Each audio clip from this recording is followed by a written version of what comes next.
Mga nanlaban daw kasi yan, sabi ng ating mga pulis. Kung kampanya talaga ito laban sa droga, bakit tinatayang 122 na bata ang napatay, kabilang ang 1 taong gulang na sanggol na walang kamuwang-muwang? Nanlaban? Yung 32 na namatay sa Bulacan sa loob ng iisang gabi noong 2017, lahat ba yon nanlaban? Talaga? Yung 26 kataong patay sa isang gabi rin noong 2017 sa Maynila naman, nanlaban. At sa lahat ng nagsasabi na ang war on drugs ay parusa daw para sa mga naliligaw ang landas, my message to you is this: there is no honor in punishment like tokhang.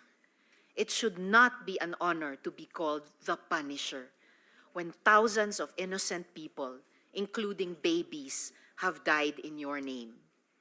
Hindi kailanman ipagmamalaki ng mga Pilipino ang war on drugs na yan.